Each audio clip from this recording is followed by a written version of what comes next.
All right, so hello everybody and welcome to 7 professional teaching strategies all homeschooling parents should know. I have Gina Jargente here. My name is Ryan. Hi, Gina.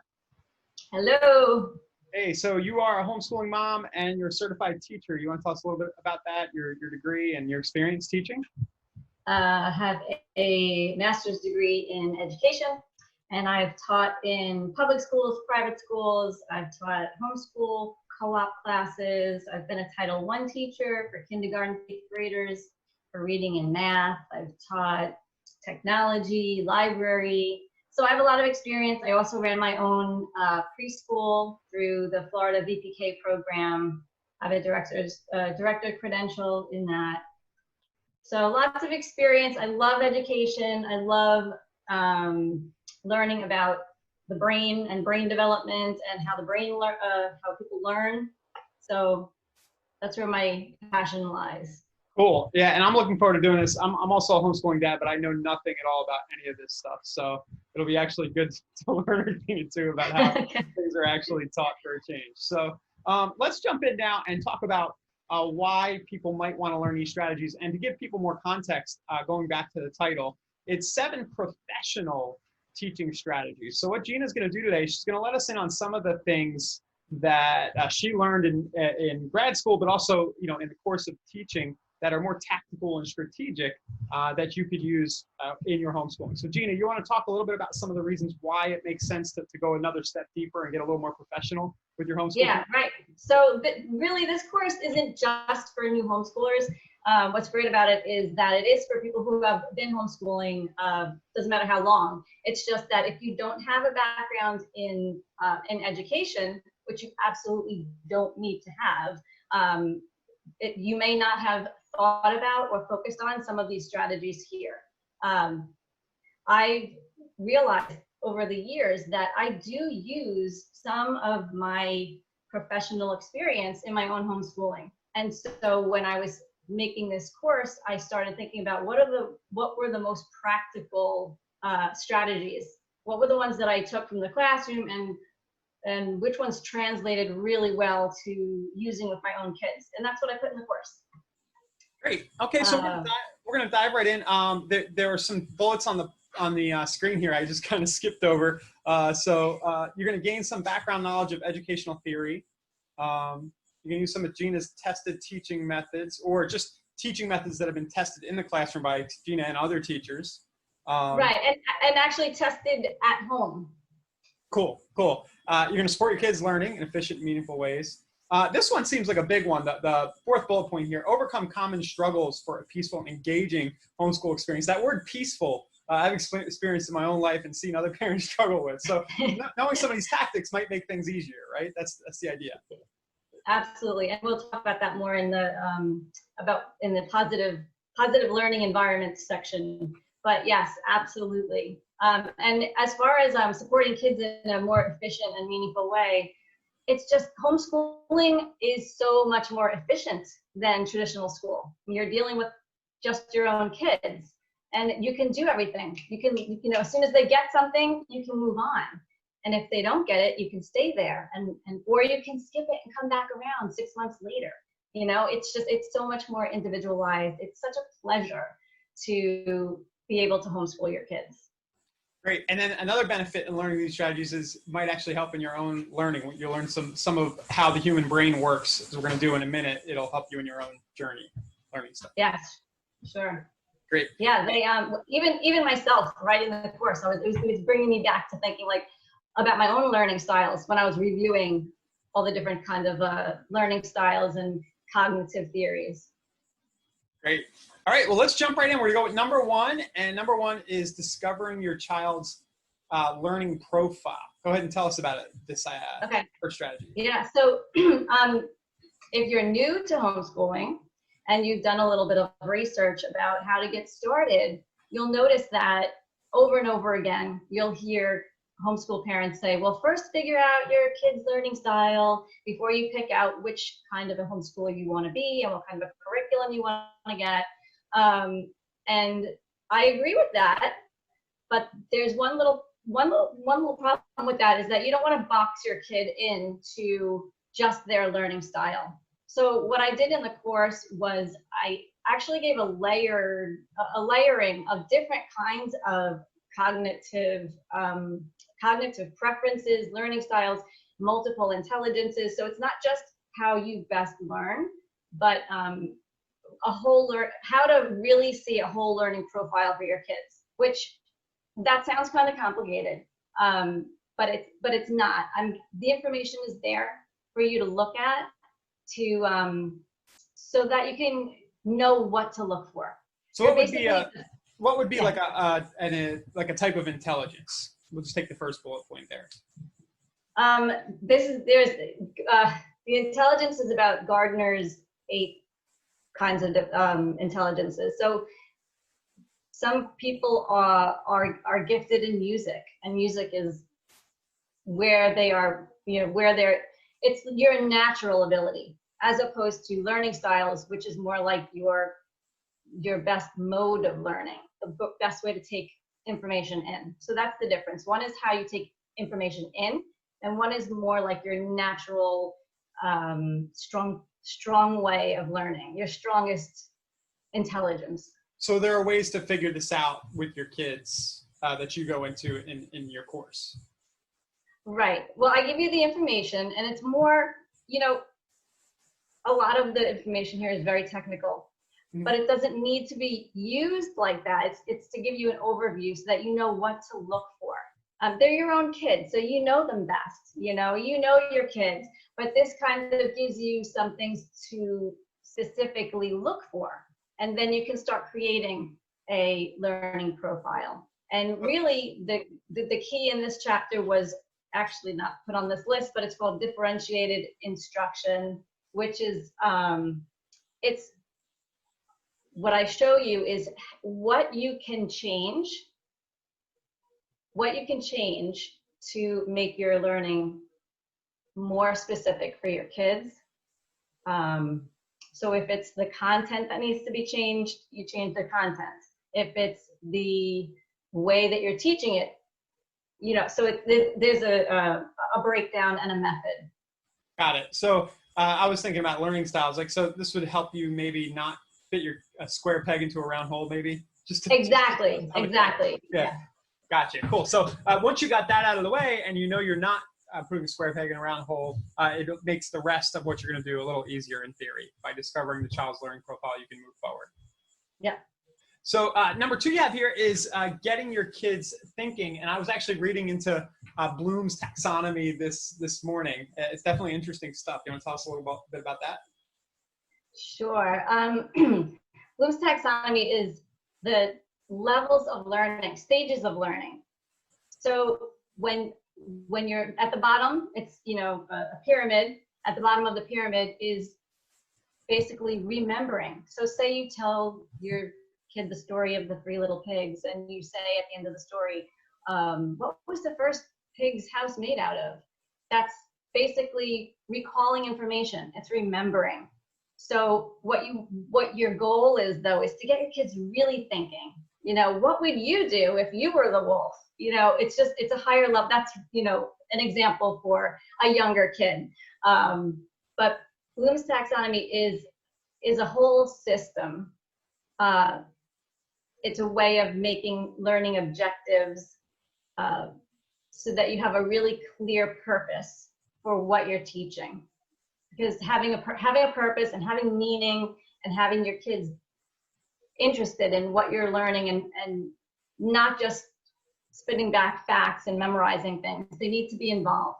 And that's what Bloom's taxonomy does. It brings them to a higher level of thinking and understanding. Got it. So if you just shove a worksheet in front of your kids, you're like, hey, do these math problems, and they're not already engaged in that, it's harder than using some maybe Bloom's taxonomy or other methods to actually get them thinking and engaged first. Did I get it right? Yes. Yeah. Well, and I also so at the top of the level, in the beginning, I explained the bottom is just like remembering and recalling facts, but at the top of the pyramid is creating, and that's where you want your kids to be. So they are mastering information and content, and then being able to use that new knowledge and create something new. apply it to something in their own life or build something and create something. So that's really throughout the whole course, there's a common theme of getting your kids to know how to learn and to enjoy and love learning. Awesome. Number 3, create a positive learning environment. So what do we do there? Yeah, so this can be tricky for the new homeschoolers, especially, I think, because when I think my experience with kids in school is that it's kind of a job. This is just something that this is what they have to do. This is their job. They go to school and they might not have a positive attitude about it. They don't have much of a choice. So they may have built up this negative association with learning and school. When you're homeschooling, you have more of an ability to include your kids. They don't need to be reluctant learners. They should be actively participating. Usually when your child is reluctant, it's either that they are lacking in confidence, and they're afraid to fail, or they've failed before and then they just have a negative association with schoolwork and learning, or they have a lack of interest. They could have a lack of interest. And again, it goes back to some of the same things, offering a lot of choice and vested interest. In this, I also talk about will drivers. What are the things that drive you? Sometimes if what drives you as a parent is different from what drives your child, you might not be encouraging them, motivating them, or engaging them in the ways that they're receptive to. So that's something to look at and consider as well. I also even offer a little guidance in conversations, a little bit of I have a worksheet that helps walk you through a conversation with your kids to try to get them on board to plan with you what they are interested in, what they want, and what they want to learn about. So rewards, that's really cool. Rewards is like when I give Ruby like $10, right? To do. Yeah. So rewards are kind of controversial too, because not everybody believes in giving your kids rewards, and everybody, it would be great if all of our kids were just like intrinsically motivated and, but it works. Sometimes it works, right? What's an appropriate reward? I was kind of kidding around about the money, but is money an appropriate reward to get a kid So money is an appropriate reward if it works for your family. But I did offer some tips in the reward section, like, as long as it's something that your kid is interested in. My kids, they want extra gaming time. So that's, it doesn't cost me anything, but they're happy to get what they want.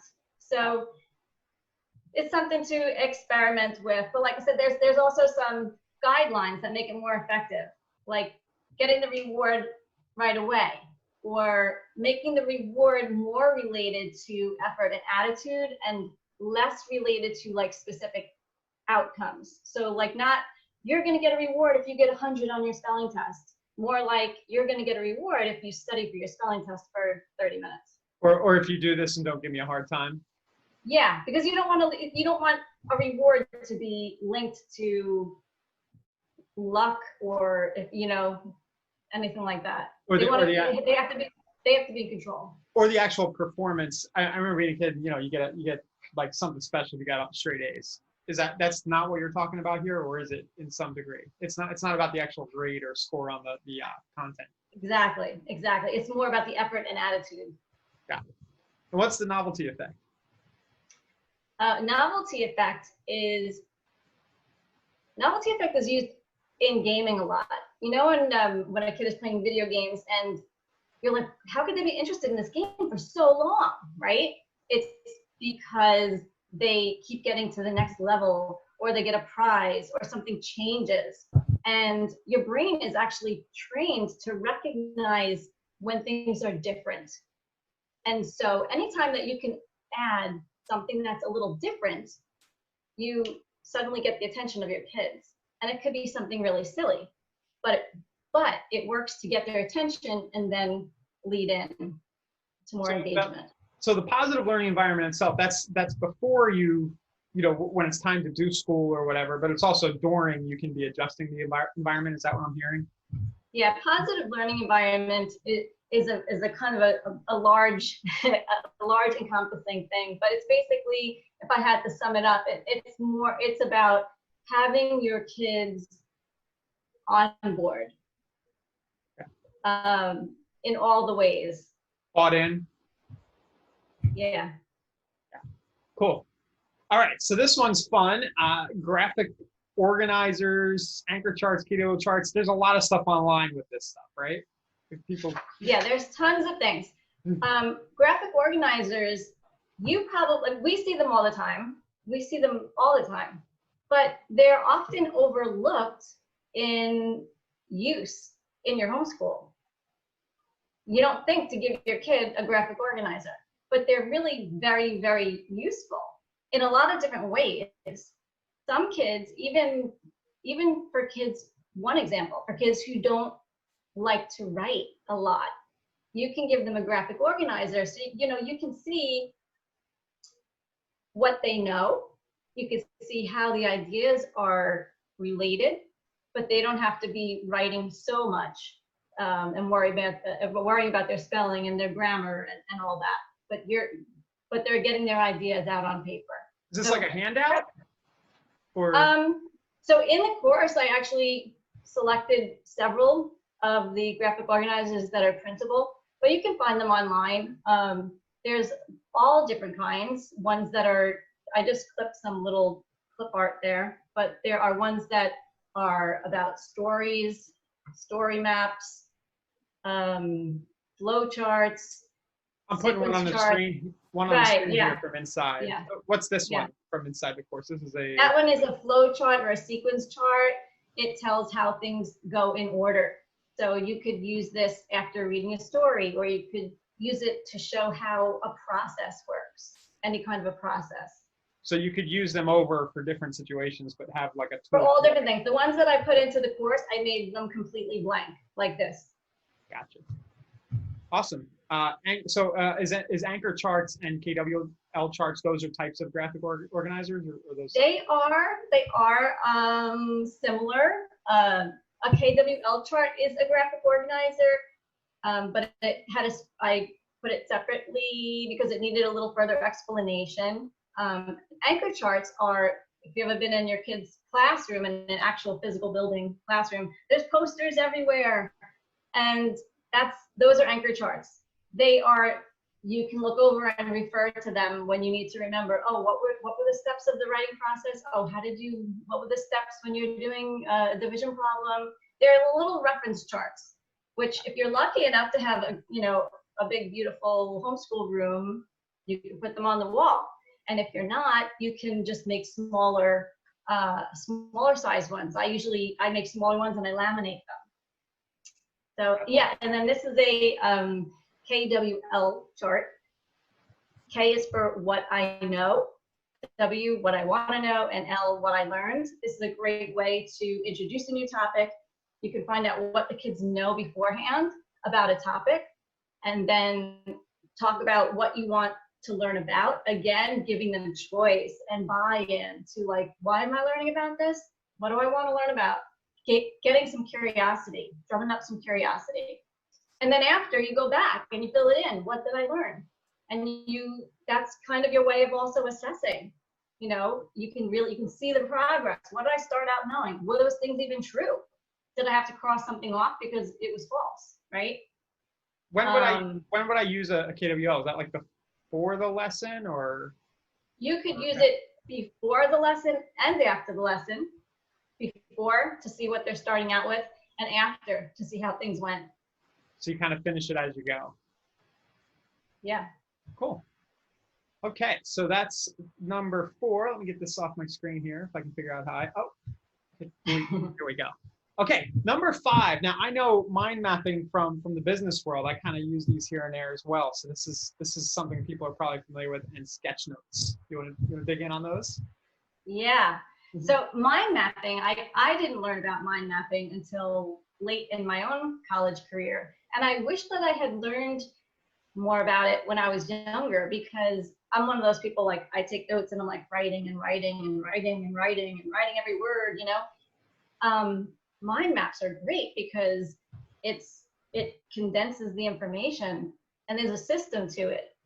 I think it's something that's wonderful to introduce to kids when they're young so that they learn how to use that kind of a tool for note taking. It'll be really helpful later on. So do you actually deliver the content of what you're teaching in the form of a mind map, or do you have the kids build it out as you're teaching? Who's creating? No, so I haven't used mind maps a lot. When I do use mind maps, it's more like during a video, like watching a video and taking notes that way, because it's kind of fun. And same thing with the sketch notes. So the sketch notes are very similar, except there's no rules. So mind maps they have a very specific way. You know, use 3 colors, start with your topic in the middle, branch out. The branches are thick and they get smaller as the ideas go into details. And sketch notes are much more free. It's drawing and words, and you're doing it in your own open, free form way. But the way that they're both related is that pictures and words are dually coded in your brain. When you're using mind maps and sketch notes, your mind is coding them in a semantic way and in a picture way. You're like you're rewiring the synapses. It helps you recall and learn and memorize. Yeah. Got it. Yeah, that's really cool. I haven't used one of these in a while, but I think and I can see some, you know, thinking about my 3 kids, I can see how maybe one would like this a lot more than another. Like, it's a different way to get to maybe a kid who's more artistic or yeah, absolutely. I actually showed an example in the course. I had my kids do a use sketch notes to take notes on a video, and they were so different. The 4 of them had completely different ways of taking notes. So, awesome. And some love it. It works for some kids more than others, depending on how they like to take in information. Yeah, I can imagine if you have an artistic kid who just likes to draw, like this would be they could do all their learning this way. Just make them make a drawing every time you're introducing something, history or whatever it is. Yeah. Yeah. Cool. So number 6, we're moving right along here. Cross-curricular methods. That sounds like a big word, curricular. Yeah.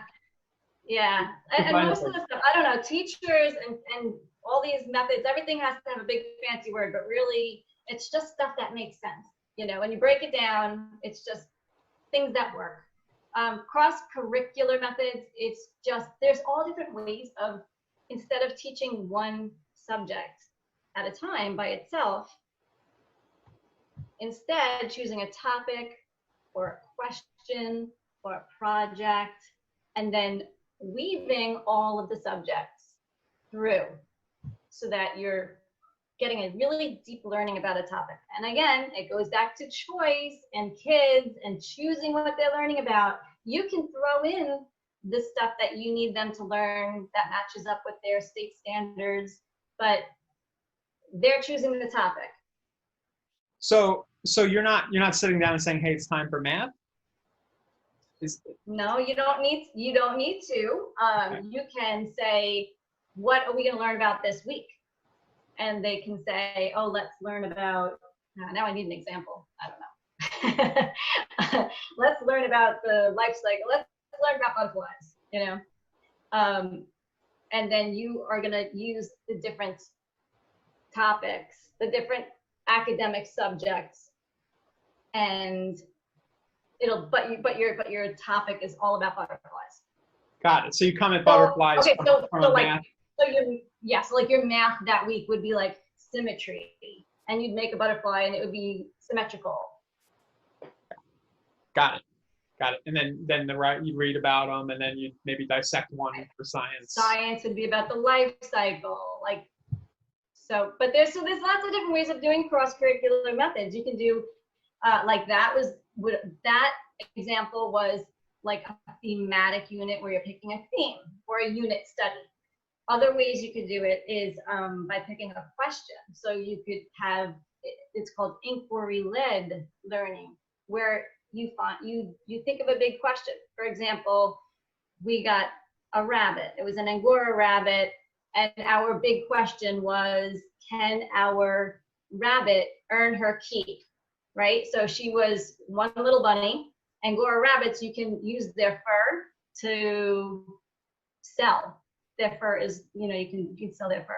So we've tried to figure out, okay, this is how much it costs to feed her. This is what it costs for the vet bill. This is what it costs for her cage. We're gonna shave her, sell her hair for this much money. Is she earning her keep?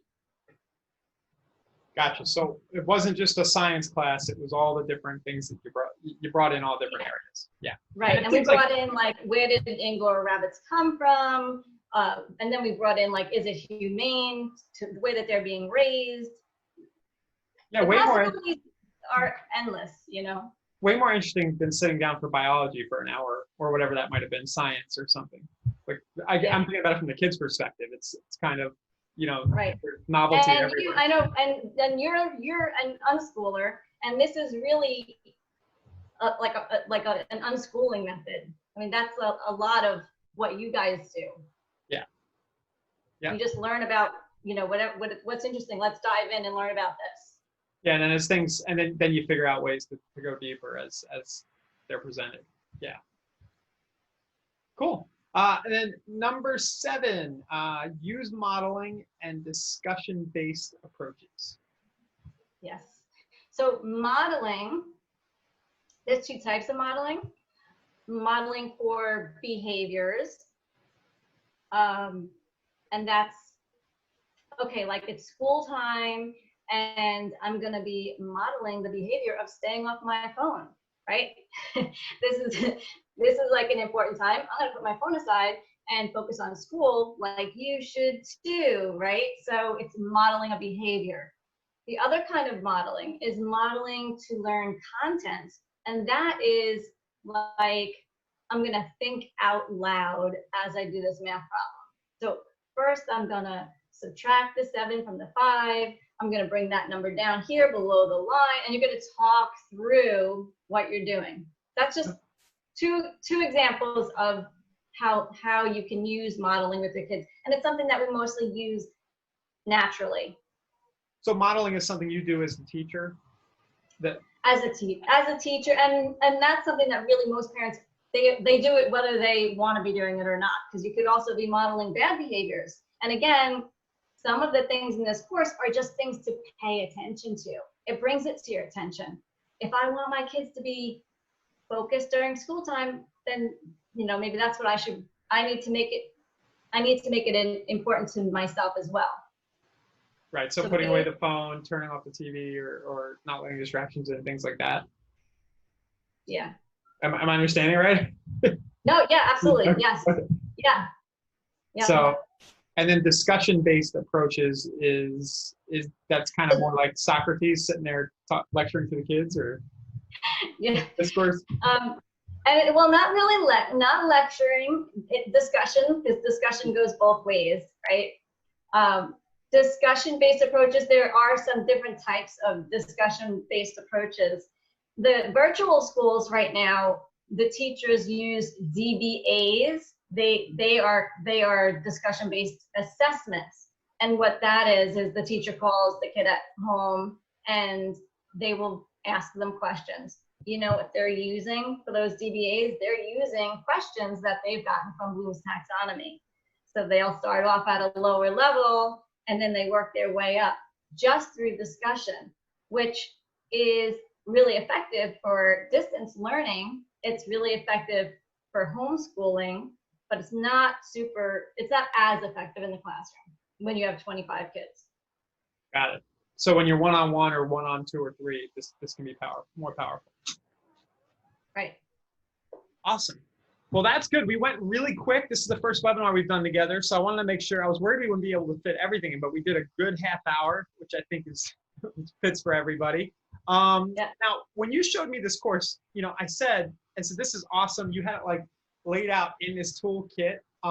It said, we got to do a webinar just so people can understand the value here. And to me, as a, like I said, somebody who's never really thought hard about the actual teaching part of schooling, you let me get into this box of stuff. And I said, wow, this is really cool. I can come in here anytime. And there's usually some technique or strategy I can use as things come up. So what you built is literally like a toolbox, or you call it a toolkit, right? The homeschool teacher toolkit. So what Gina's done is, if you go to homeschoolteacherpro.com/toolkit, I'll bring it up on the screen. Let me see here. Give me a second to open I have the inside look. Homeschoolteacherpro.com/toolkit. She's got this all laid out, the 7 that we just talked about, and there's more than just the 7 in there, I believe, right? There's more than 7. I kind of combined some for the presentation. Gotcha. homeschoolteacherpro.com/toolkit. And if this is 404 for you as you watch, it's my fault because I created the redirect. So I'll just bring up the actual course. Blame your tech guy, Gina. But I just went to that URL, and I'll fix that by the time, if anybody's watching this on replay. And for those of you watching live, we'll get that straightened out here in just a minute or two. But basically, you can see inside the course right here. Now, what you've done is, there is a price to get access to everything, but there's also a free preview as well, right? So when people get to that link, they can do that and get some of the modules. Yeah, any of the lessons that have the little, I don't know if you may show like a little eyeball or something, it's a free preview, so you can kind of scroll through and see a couple of samples of what's included. But there is just a lot of stuff in here, and it's growing, right? I can see you'll probably be adding and refining. The parts that I like, you have some videos in here as you go through with you and your kids. Those are my favorite parts, because it kind of gives like real good context for what the individual strategies look like in a real setting. So I did try to give, well, I gave examples, at least written examples. In most cases, I did put in a video example of the strategy in use so that you could see how it really does translate to homeschooling in a real way. Got it. Yeah. And then on an ongoing basis, for anybody who decides that does the free version or does the premium version of the course, there is a ton of info in here, and it will be growing. You'll have lifetime access for the one-time fee, to everything that Gina adds. The other thing that you're offering, and this was at my advice, I'm glad you took me up on this, but I said, hey, it would be awesome if you went live in the Facebook group and you did a weekly Zoom. Because for me, I could see selfishly the value here would be that I go in and I learn a technique, or I run into something with my kids and I know that I can show up once a week and say, hey, Gina, here's what's going on. Which strategy would I use? Give me a hack or a tactic. And that's what those office hours are going to be for. Yeah, definitely.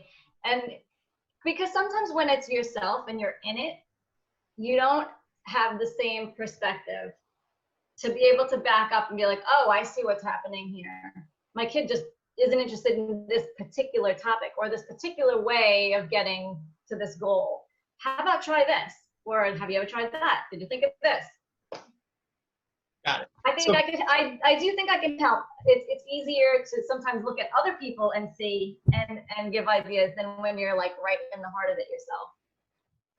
Great. So this is the first thing Gina's doing to sell this course, right? So as you get launched, that's the offer. If anybody wants to take Gina up on the offer and get full access to the course, it is lots of value for the money. I think what you're going to learn and what it can do to make homeschooling at home easier, and what it can do for your own learning. And you're also going to get, for the lifetime existence of Homeschool Teacher Pro, you'll be able to every week come on and do these live Zoom support sessions. Now, at some point, those I've recommended, Gina, maybe that becomes a recurring kind of like membership thing, the consulting. But for anybody who's watching this either on replay or live, if you do get the course, you'll have that for life as sort of a founding member, for helping her get this thing launched.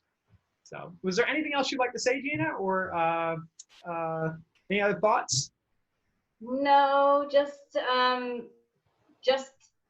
to say, especially again, that you don't need to be a teacher to be the best teacher for your kids. I say it over and over again.